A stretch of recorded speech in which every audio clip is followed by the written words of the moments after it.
You're listening to The Two Marks, exclusively on the Pod Station.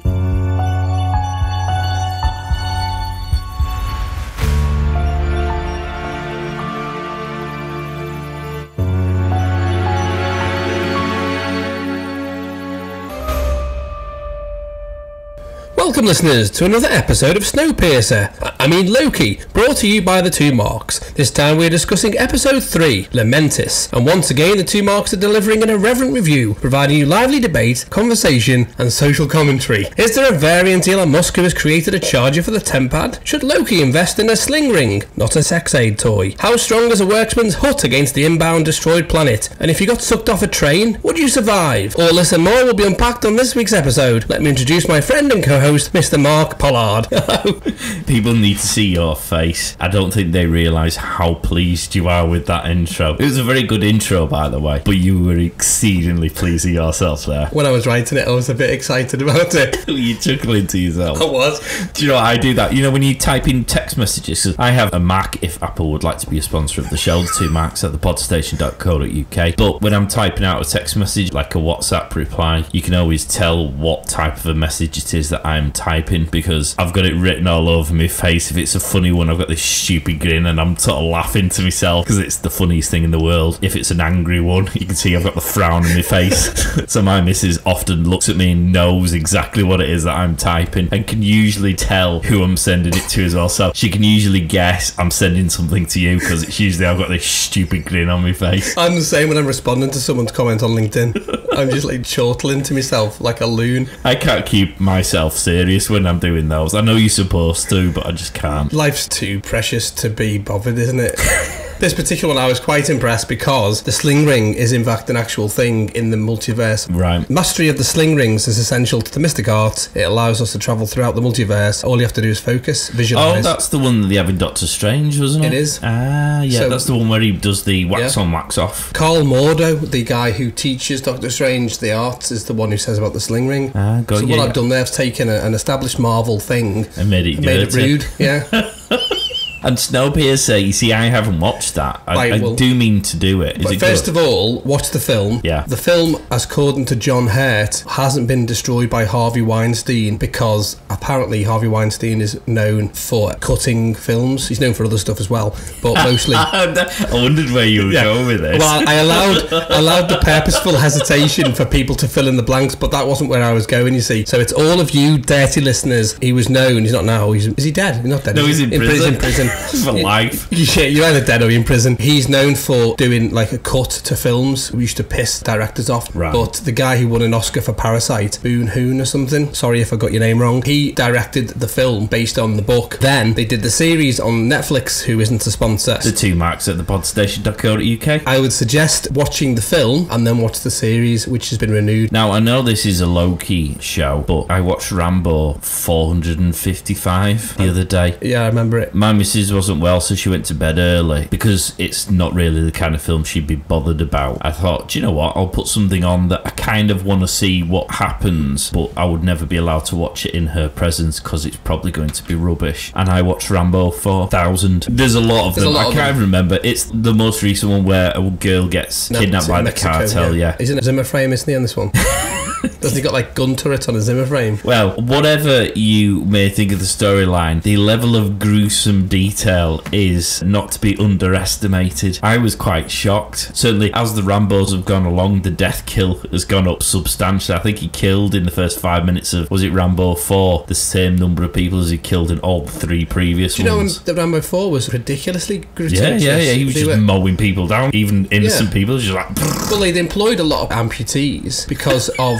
It feels wrong though, doesn't it? It feels wrong to do that, but when he's got a chain gun or whatever, it helps that you already have no leg. In this one, for example, there was some spear things that flipped back into somebody's face, and the camera didn't pan away from the fact that it just sliced through this guy's face. There was no cutaway to leave the disaster that remains to the figment of your imagination. They just showed you it all. It's not a Hitchcock movie, is it? No. If you like Rambo films, it's worth watching, if only just for the sheer gory death. Actually, actually seamlessly leads us on to, we do reviews, don't we? We do, actually, yes, indeed. So the 2 marks, we do a number of shows. We've got a Film Podyssey where we do reviews of films, and we also post reviews on social media. They've been a bit lax this last couple of weeks, but that's because we're busy people. Disco Fever, which is a Star Trek Discovery show, which we'll be doing the season 4 show when it drops in September. We've got Pick Hard Talk. We do Star Trek Picard series, which is out next year. And then we do the Marvel stuff, which is what you're listening to. We've already covered 1 to 6 of WandaVision, which we've done as bulk because we started way too late. We started recording Falcon and the Winter Soldier. We've also done a Mandalorian series, and obviously we're doing this one. All that fantastic content will be coming out to you in the very near future. If you just subscribe to the 2 Marks channel on all of the major podcast platforms, then you will be able to get all of them. Follow us on social media. We're on Facebook, Twitter and Instagram. We run a Twitter poll for each of the episodes, so you can tell us what you think. At the time of this coming out, the poll for this episode, which is episode 3, is already open. Go on and tell us, and if you throw in a comment there, we'll read it out on the show. Excellent. I think that's it. We've been a victim, in fact, because during lockdown there was very little in the way of Marvel things. Then all of a sudden there was WandaVision, Falcon, and then Loki, and then there's the What If series, and there's going to be a whole plethora of others coming through. We've actually chosen, in my humble opinion, the best show to do a weekly episode upon. Well done us. And then we've got all the movies. We're going to be inundated with Marvel stuff, which is marvellous. Marvellous. Well, the poll for episode 2, the options we gave were, it was like a trip to the archives, sleepy emoji, that got 0% vote, so obviously no one thought it was a boring one. We also did Like Loki, bit obvious, obviously a play on the fact that he was called obvious by being a baddie, suggesting that everyone knew where this episode was going. That got 0 votes, so nobody thought it was an obvious episode. In second place, What the Actual,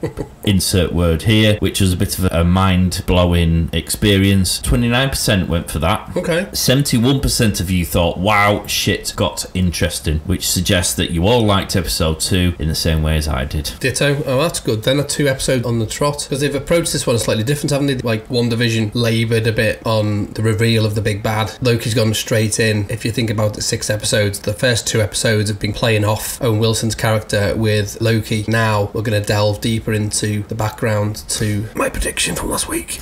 Well, I've come up on these maybe predictions that you came up with. I just wasn't listening to you at the time, but I've got some predictions off the back of this episode, and actually I had one prediction which looks like it might actually come true off the back of the end of episode 2, which I've got to mention. What do we think of this episode? I liked it for different reasons. What's different reasons? Well, different reasons to the first 2. You like it for multiple reasons, which qualifies different reasons, and therefore, in which case, explain. So the first 2 episodes, I liked them because we were introduced to the TVA, we were introduced to a whole new host of characters, but we were also seeing Loki in a different setting than we used to, out of his comfort zone. Now we've left the TVA behind, we're on a planet, away team type mission, and it's building up more of the character, but also his connectivity with the other variant, the Enchantress. We know her name's Sylvie, is one of the things I was mentioning last week. That's what I liked about it. They were bouncing off each other. There was a lot of comedic aspects to it. I liked it for those reasons, but they've all been enjoyable. What about you? This was the least enjoyable episode of the 3. Okay. I still liked it, still enjoyed it, but I thought there was weird. There was less in this, but I think there was just as much in this, if that makes sense. There was lots of really subtle things said in this episode that I think will play a huge part in where this storyline goes going forward. By the same token, in terms of what they actually did in the episode, there was very little. They landed on a planet, they ran around trying not to get hit on the head by a meteor and arguing a lot. That's pretty much the fill of the episode.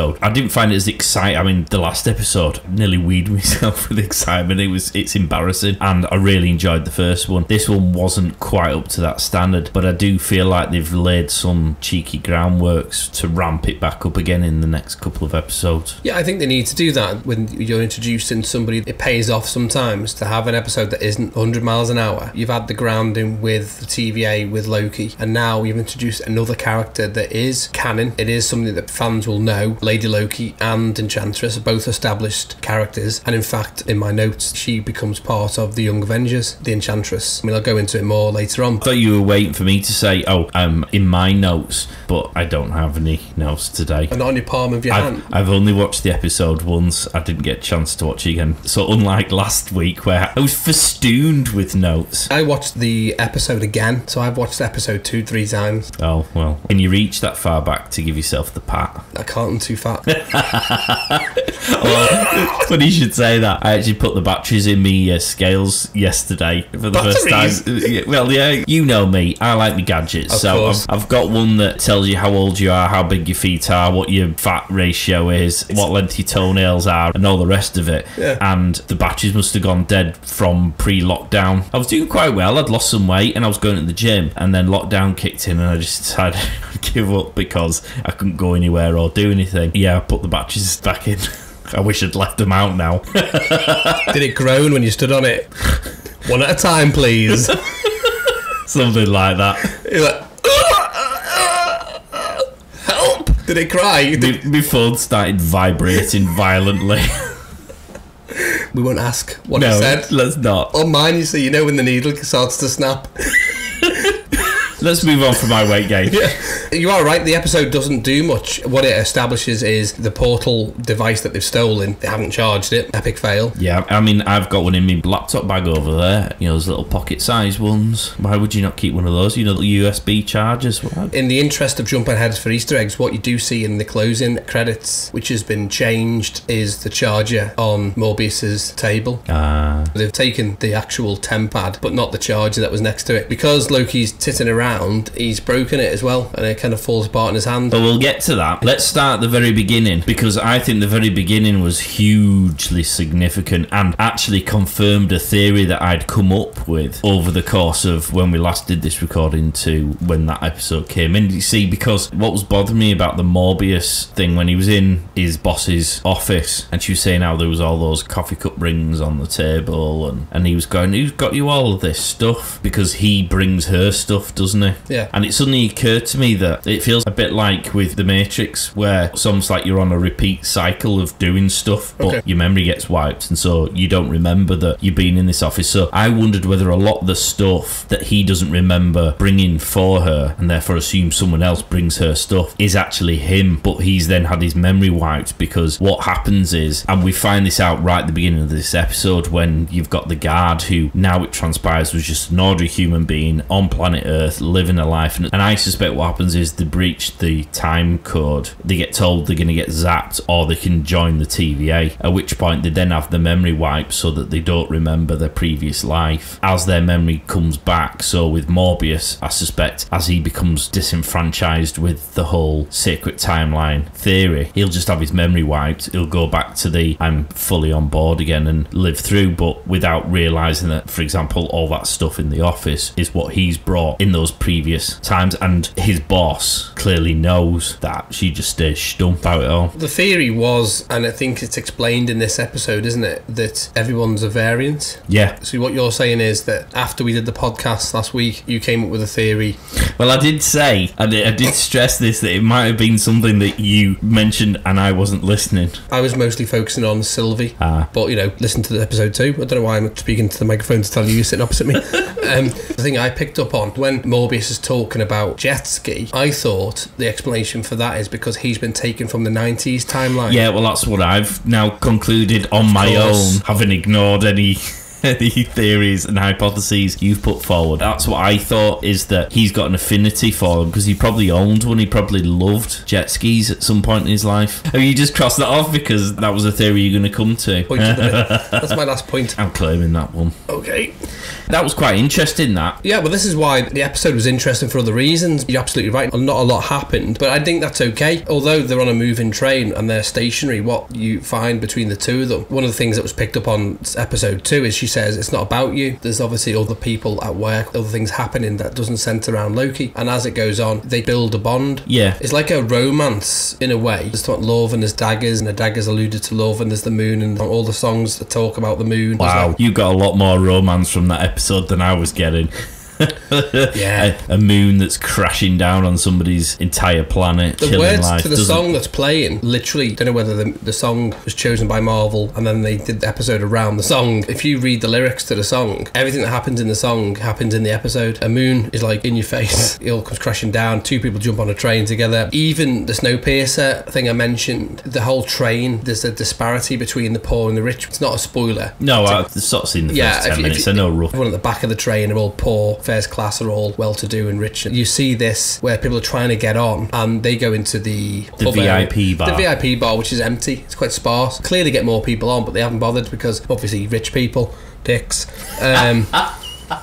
But while that's going on, both of them are having a heart-to-heart. She tells him that she's adopted, but she knew where she came from because they told her. You don't find out whether she in fact was adopted by ice giants, but one of the Easter eggs that I've got of her dagger has got Asgardian stones to it. Could be from Asgardian royalty. You see, going back to this very first scene, when we find out that she's had her memory wiped, this brought me back to episode 2 where I sort of likened it to North Korea with the design, the big statues, with these 3 lizard people who get to decide everything about everyone all of the time, and it felt like a massive dictatorship. When you find out this about that soldier, all of a sudden I'm thinking, of course it is. They wipe the memories until they stop believing in the bull that they've been getting fed. That then leads very much into what Sylvie is trying to achieve, because it then becomes abundantly clear that her plan is purely to create a load of different timelines, because she doesn't feel like these 3 people should have the complete autonomy and control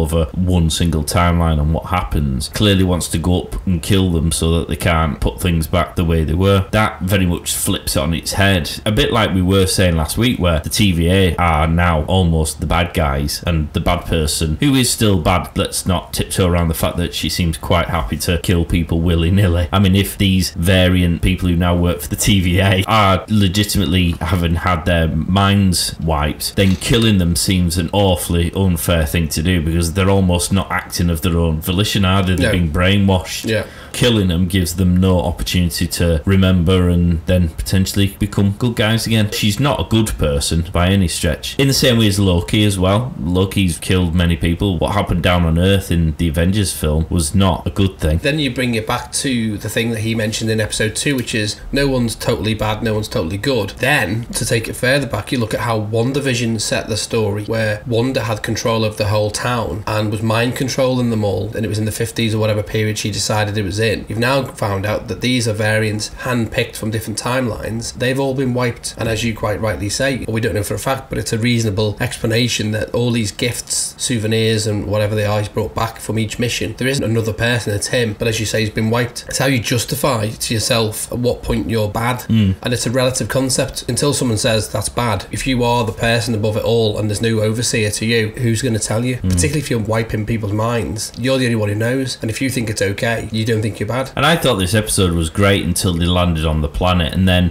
it was still good, but it went through a bumpy patch, because I have to say I struggled with the, like the forced comedy between the 2 characters for certainly the early part of once they'd landed on the planet, where there was the witty bants being thrown around, but it felt really forced, it felt really artificial, badly acted almost, dare I say, because we didn't know her, we've got no affinity for her as a character, and they don't know each other, and clearly very different Lokis. It didn't feel like they were on the same wavelength either in terms of their personalities or their humour, and I don't think what Loki was saying was great either. It got better as they got more serious, ironically. It got better, so the funny bits became funnier because they were more subtle. So like when he got pissed when she's fallen asleep, that was hilarious, but that wasn't him trying to be funny, that was just him making light of the scene. In fact, it even said, this is an apocalypse, it doesn't matter what we do, it's not going to affect anything anyway, so let's just go mad, let's get drunk and have some fun. Absolutely. And that was funny, whereas before when they're going, oh, you're going to kill me, aren't you? Yes, well, I'm like, no. The characteristics are very strong. He keeps calling her Loki and she's saying I'm not Loki, and they keep pushing this thing that she looks like Loki, she's got the broken crown. She doesn't look like Loki, that's the point. In the comics she looks exactly like the right, Loki. Okay, well, I didn't know that. However she appeared in episode 2, that's how she looks in the comics, right down to the broken horn on her helmet. Oh really? Crown. Is that? Yeah. Because that irritated me. The OCD on me really wanted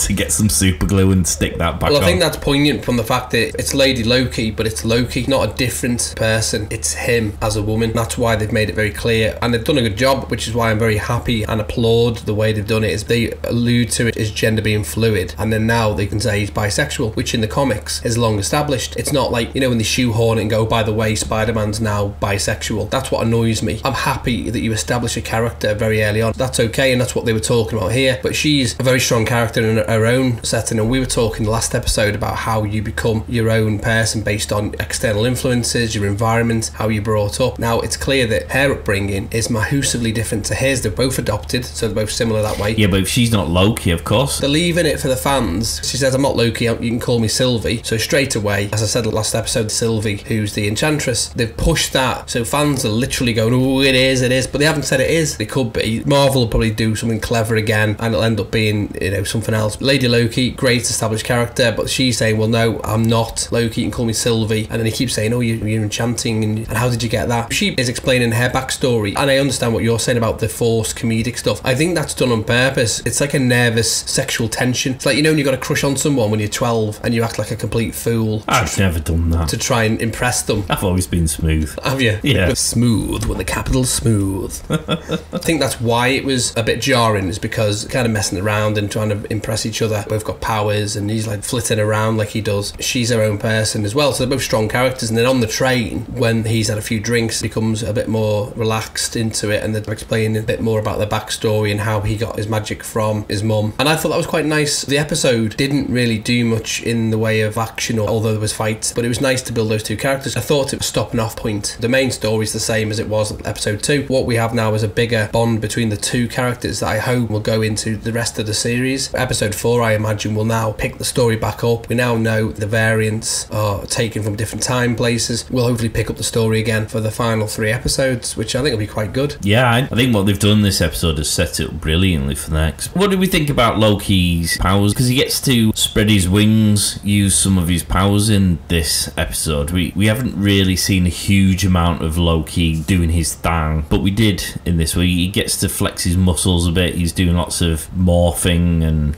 creating stuff, and just generally being quite clever. I enjoyed seeing it. I like the way he's mischievous. We've seen it before, and I think that was why it's good that the first 2 episodes he wasn't allowed to, because then you're buying into another element of Loki. Not just the fact that he can shapeshift, but actually when he's got his TVA jacket on and he's ready to work with them and everything else, and he's only working off his wits. He's a very capable character. I think that was good to show us that. Otherwise, you're just playing on the fact that he's a god who has superpowers. What's special? You become a bit desensitized to him. I think with Sylvie, he's just bouncing off her now when he's trying to impress her. They've both got powers. They're both very savvy characters. They've got great powers, haven't they? He can turn himself into anything, and she can control people's minds. Yeah, so these aren't the droids you're looking for. Together, when they got on the train, was a great example of when they actually worked together. They're pretty good. The woman in the hut went catastrophically wrong because they were both trying to do their own thing. Clearly, hers was going to be a bad idea, although you can see what she's trying to do. She's going to go in there and just kick the shit out of anyone who got in her way. To that end, you kind of get it. I'm not quite sure what Loki was trying to do, because just looking at a picture going, oh, she's got a husband, I'll turn into him. You've got no idea of his backstory, which is clearly what kicks him in the ass on this occasion, because it turns out he's a knob. But you don't know whether he's dead. I mean, he could have been dead for 20 years, in which case she's sitting there going, you're supposed to be dead. Kaboom. They're just both arrogant people who have got powers, which is a dangerous combination, really. Again, it didn't add much to the story. It's just, I suppose, this journey they're both on now. They've got this time pad, which you just press a button, you jump through a portal, you save. Like Pompeii, you were saying about the urgency. Well, that ties into what you were saying about this lack of urgency, because you're arrogant enough to believe that when you press a button that opens a portal, the portal will work. Well, now they're on a planet that's coming towards them at high speed. The portal pad battery's dead, but it's also broken. Well, there's a couple of flaws with this episode. When they get sucked on the train, they've sucked off. They both get sucked off the train. They're still within walking distance of the city they were supposed to be going to on the train. Probably a Riva train. Yeah, that stops at every station. So it takes 4 hours, but actually travels a mile. Yeah, that's a very good point. It must have been because they walked there, didn't they, after they got thrown off. I'm surprised they survived. And they still got there before the moon decided to go catastrophic on it, which was really, really strange. I thought that was a bit odd. It didn't add up particularly. That was just another humorous escape, Wile E. Coyote type. The speed it was going, if that had happened, you probably wouldn't survive it. And I don't really understand what the soldiers were fighting for particularly. If the planet was going to get destroyed and they were aware that that was the case, why would you be standing on the planet trying to stop people getting on? It'd be like, listen, if you want to try and get on, I'm going to try and get on too, because Otherwise, we're all going to die. The point where they were all poor and all the rich people getting on, and then because you've got a privileged individual, someone's not wearing a mask, he's gone and reported you, the army come in, boom, you're taken down. They're all going to the Ark at this point, by the way, so all the rich people think that Elon Musk's going to save them, and there they are, getting the train direct to the Ark. So at this point, all the poor people are goosed. The ones on the train are the ones thinking, yeah, we've got a chance because we've paid 1 million Xandorian credits to get to the Ark. So they think there's a chance, but obviously because Loki's now drunk and changed his outfit, he doesn't fit in with their clothing. Somebody's gone, I've paid a lot of money for this, can you sort him out, please? I know what a miserable get he was. Yeah, I mean, there's a lot of room. He wasn't really doing it wrong. Everyone was all cheerful. He was having fun. Everyone was getting drunk. If you're going to die, at least die drunk. Karen comes along, says he's having too much fun. If you pop, you know, Hollywood's made a film called Karen. That was, I think, just a comedic segue into the fact that they can walk faster than a train. The other thing that really got me now, I mentioned this in episode 1, in fact I offered my services to Loki, my legal services to Loki, in getting him off. On the back of what we saw at the very... of being found guilty of being a variant. He didn't offer to get Loki off.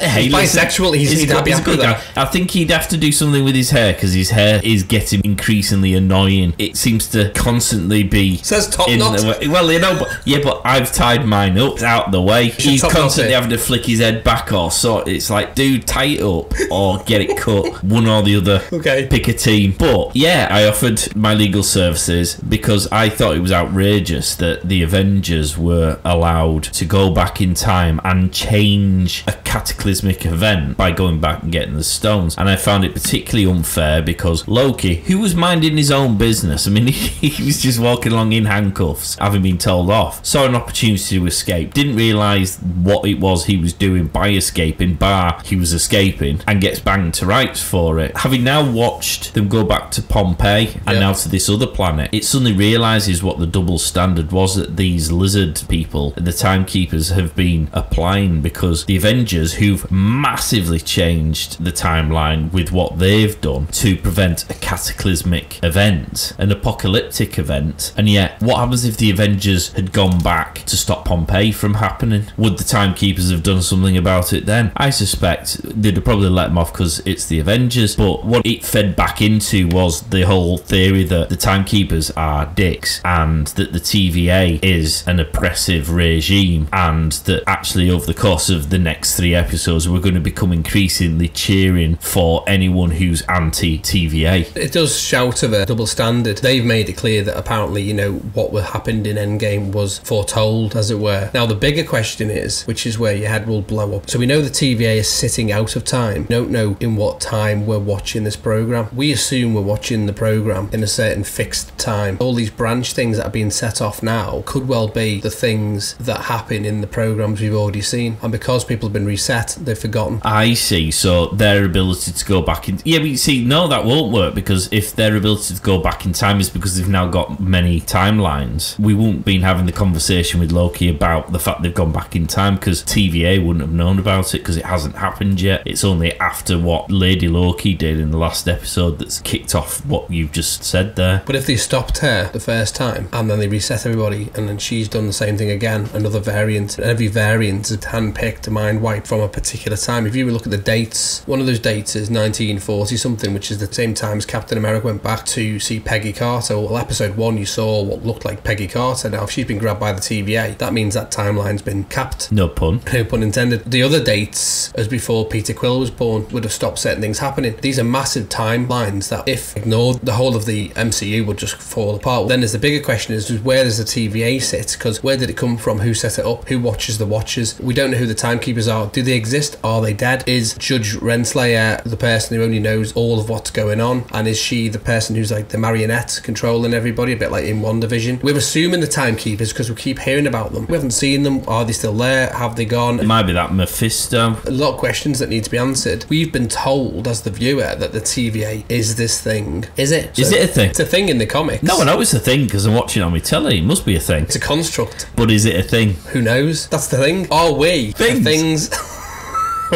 So the Mind Boggles. Lady Loki alludes Sylvie. We're going to call her Sylvie because it might not be Lady Loki. Sylvie alludes right at the beginning to the fact when she's talking to Loki, I think right at the beginning of their partnership, how she's been fighting this a while. This feels like it's either been a mission which is personal to her because, I don't know, maybe her parents were considered variants and taken by the TVA, and she managed to avoid being destroyed with the time detonators. Yeah. She avoided that. Maybe she got through a gate before it all went off and has managed to avoid that, so she now remembers that her parents have been taken, or whatever it might be. But it sounds like she's been fighting this fight for a while, and the only reason Morbius doesn't know that is because every time he probably does cotton on to the fact that he might be fighting for the wrong team. His brain wiped. Possibly that Morbius will remember stuff, like the jet ski could be a trigger for him. Is that a Russian guy? Jet ski. You know, like in Inception, Yeah. if it's spinning, it's real, and if it stops, it's not, or one of the two. His jet ski magazine could be his anchor point that brings him back to the fact that he's been taken from the 90s, and the 90s is when Captain Marvel is. He just finds a pair of sailing shoes in his cupboard and remembers. Yeah. Cream pants. Am I going too far back? Am I going 80s Miami Vice?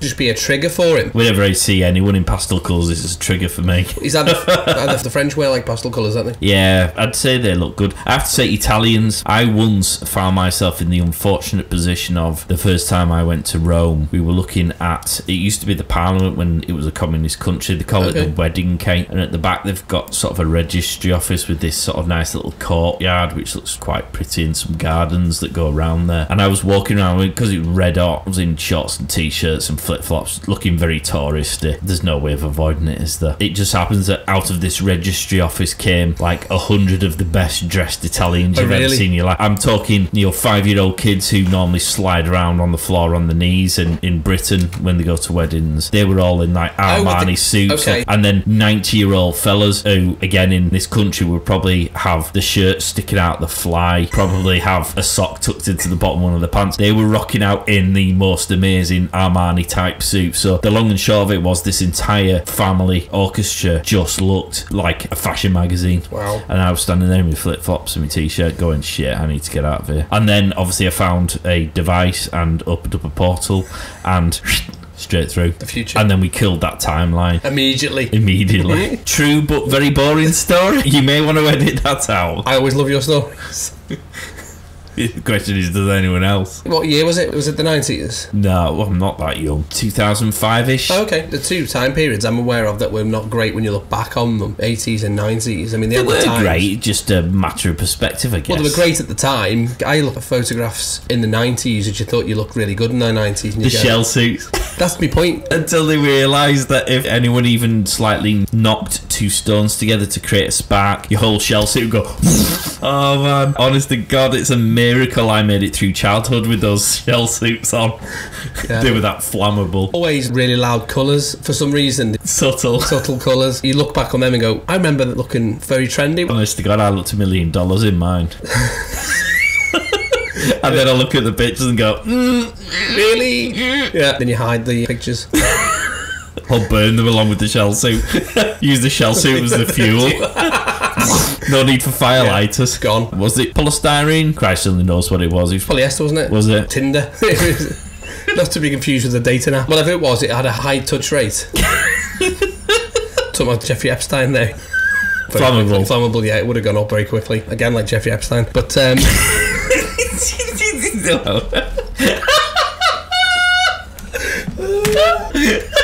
oh dear.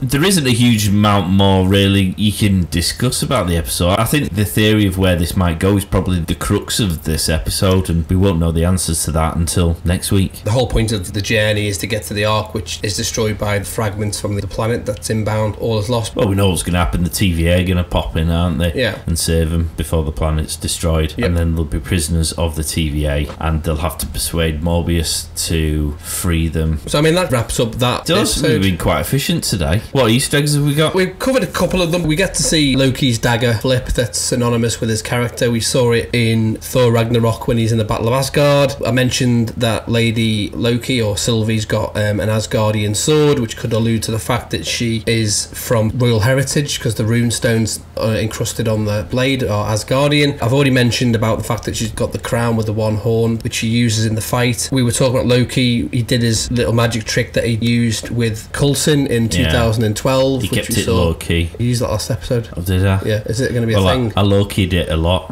Yeah, I'm going to have to wipe your mind again and we'll have it next episode. Lamentis is mentioned in a prologue called Annihilation Conquest. Now, the other thing is it could have links to Xandar because Xandar was destroyed by Thanos. The inhabitant to the planet could be Xandarian. The other reason why I think that is because the writing looks very similar to the writing in Guardians of the Galaxy. Again, mentioned Sylvie could be the Enchantress. Obviously, I mentioned last episode because of the credits in Spanish said Sylvie. So it's pointing to the fact that she could be Sylvie Lushton from the comics. Interestingly enough, added to that, her sister Lorelei appeared in Agents of S.H.I.E.L.D. The other thing, as I said before, is the Enchantress joins the Young Avengers, which also alludes to another thing I mentioned in episode 1, that the villain could be Kang the Conqueror. That's the villain of the comics. We know we're going to see him in Ant-Man 3. He dates the judge lady. He does indeed. Well, that was why I mentioned it in episode 1. The other magic trick we see is Loki's shape-shifting, and we saw that in Thor the Dark World. We find out actually his tricks come from his mum. He reveals that Frigga gives him the magic, or at least shows him how to do the magic. The other interesting thing, during the exchange where his bisexuality pops up and she's like, oh, very good, I had a bit of a fling with a postman. This is really good for many, many reasons. Not particularly that she's grabbed a postman. That's what I assumed she meant. Postman Pat. Yeah. With his black and white cat. It could be. The postman was the leader of the Morlocks, who were an underground group of mutants. That could link them to the X-Men. Or the postman could be Willie Lumpkin, who delivered mail to the Fantastic Four, or dated Peter Parker's Aunt May. But the other thing that I took it further, cast your mind back to the link between the Watchers and the Timekeepers. If you remember, along all of the films, you had cameos from Stan Lee. Well, it's alluded to that he was a Watcher.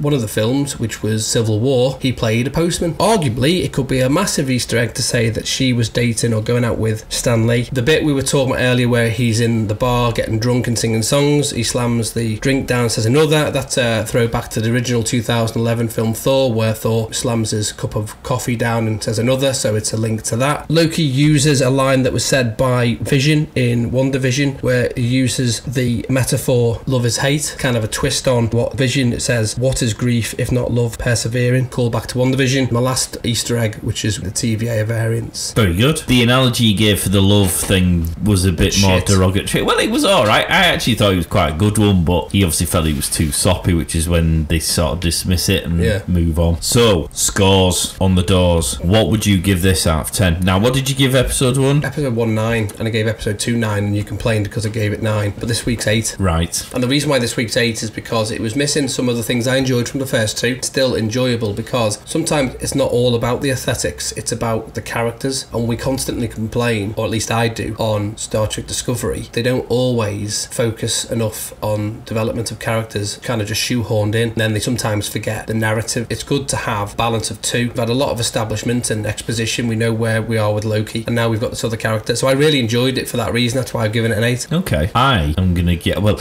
7. I'm gutted because I wish I could have watched it a second time, because I wondered whether I might change my mind. And so I watched this space for the next episode because I may correct myself. You're right, I am going to go for 7. I gave episode 1 9. I gave episode 2 10. This one, it felt underwhelming in comparison to the previous 2. It was still very good. It was still very entertaining. There was still lots to dig into. But it just felt a little bit thinner than the other 2. It felt like they were dropping some bombs in there that would carry us through the final 3 episodes to a big finale. I think episode 4 is going to be better. Yes. And I think episode 5 and 6 are going to be proper ding-dongs, because I think episode 4 is going to be about planting the seed in Morbius's head that this isn't the way it should be, and I think 5 and 6 are going to be him fighting that and then it all coming together. I'm going to predict that I will give episode 4 an 8. I will predict that I'm going to give episodes 5 a 9 and probably episode 6 a 10. I would predict that you're going to give it a 7, an 8 and a 10.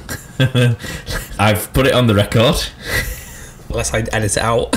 I'll stand by that. Alright guys, hopefully you've enjoyed that. If you found it great and entertaining, give us a review. If you haven't, give us a review anyway, but just be kind. Go on the socials, throw your comments. We want some comments, we want some feedback about the episodes, the shows, our thoughts, your theories. Let us read them out on the show. It's the Two Marks. You can find us on Instagram, Facebook and Twitter. If you want to send us a long one, you can email us at the2marks@thepodstation.co.uk. Send us an email if that's your bag, don't mind. Check out our other shows if you haven't subscribed. You can go to thepodstation.co.uk. You can find the Two Marks tab. You'll find all the links to our channels, and then you can subscribe, and then when they drop, they'll be already on your device. Thank you for listening. Yes, indeed. Thanks a lot, guys. We'll catch you next time. Excelsior!